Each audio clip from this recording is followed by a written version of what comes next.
Nous allons parler maintenant d'un sujet qui fait jaser aussi, enfin en tout cas qui alimente toujours les fantasmes, c'est rien de le dire. Peut-on, grâce à notre alimentation, grâce à notre mode de vie, choisir le sexe de notre futur bébé? Certains sont sceptiques, beaucoup même, d'autres nombreux, beaucoup moins. Et on accueille pour en parler Sandra Ifra, qui est la fondatrice de My Boo Belly, un site où vous proposez un coaching pour choisir, dites-vous, le sexe de votre enfant. Bonjour Sandra. Bonjour Sandra. Et bienvenue dans la maison. Ravi d'être avec vous. Écoutez, je vous présente Arnaud, docteur, Marie, Agathe.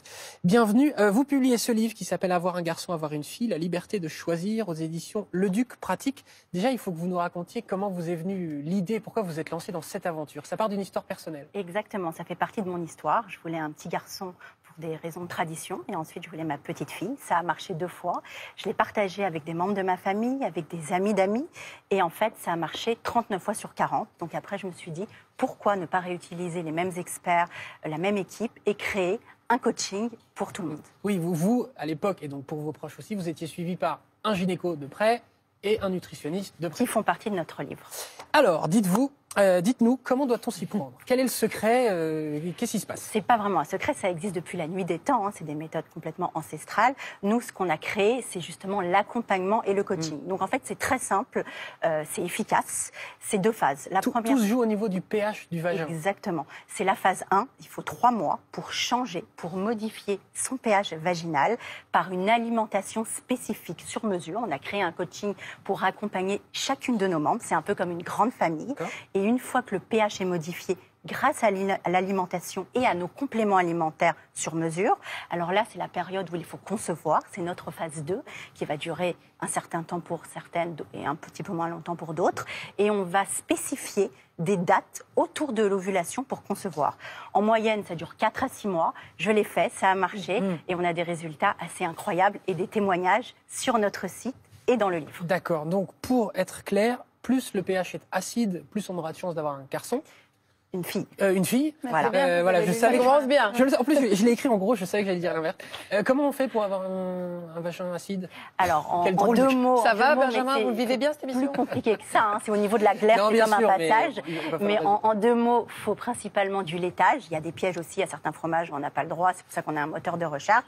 Laitage avec, par exemple, des fruits rouges, ça booste en même temps la fertilité parce que nous, il y a le choix du sexe de l'enfant, mais il ne faut pas oublier toute la partie, tout le coaching uniquement pour la fertilité.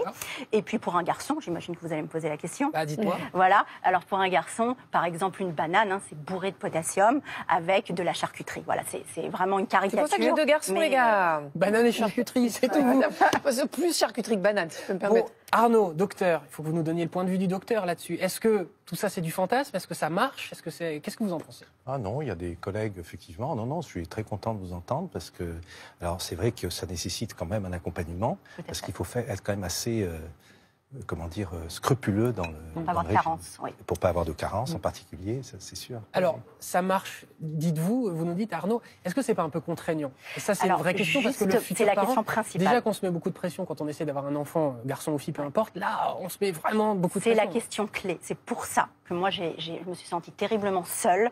Psychologiquement, c'est pas toujours facile. Et c'est pour ça qu'on a créé un coaching avec une psychologue, Valérie Grumelin, que vous avez déjà invitée sur ce plateau et d'autres. Et justement, le fait d'être accompagné, le fait d'être suivi dans cette période si importante de la vie, la préconception, tout se passe évidemment avant de tomber enceinte. Mais même si on est accompagné, si on mange que des bananes et de la charcuterie, pour la grossesse... On l'a simplifié, on a créé un moteur de recherche. C'était contraignant dans les années 70, hein, c'est quelque chose qui est fait en France, dans les hôpitaux français depuis les années 70. Et nous, en fait, on l'a totalement simplifié pour le rendre facile au quotidien, sortir, aller au restaurant, chez des amis. On a créé ce qu'on appelle des aliments modérateurs qui permettent justement de pouvoir s'amuser, sortir, partir en vacances, même lorsqu'on travaille, etc. Que ce soit le moins contraignant possible. Exactement, c'est la femme moderne. Je renvoie à la lecture de ce livre pour avoir toutes les informations précises, évidemment. C'est les femmes, hein. Toujours. Alors, on avait reçu l'an dernier une maman qui nous avait dit qu'elle avait imposé du jus d'ananas à son mari, vous vous souvenez? Oui, c'est vrai. Pendant 9 mois, il avait bu que du jus d'ananas, il faisait que ça. Je ne sais plus si ça avait marché ou pas, mais en tout cas, il ne peut plus voir d'ananas.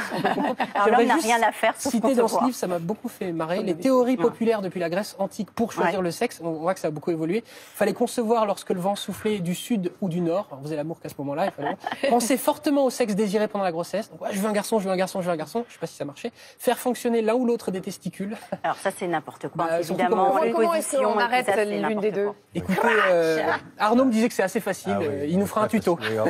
Alors justement, sur Internet, il y a tout et n'importe Évidemment. quoi. Et c'est pour ça que moi, j'ai eu la chance d'être bien entourée à l'époque. Et aujourd'hui, de pouvoir offrir ce coaching ou ce livre à toutes les femmes qui le désirent. Avoir un garçon, avoir une fille, la liberté de choisir aux éditions Le Duc Pratique. Merci beaucoup, Sandra Ifra. Merci à vous. Merci Sandra.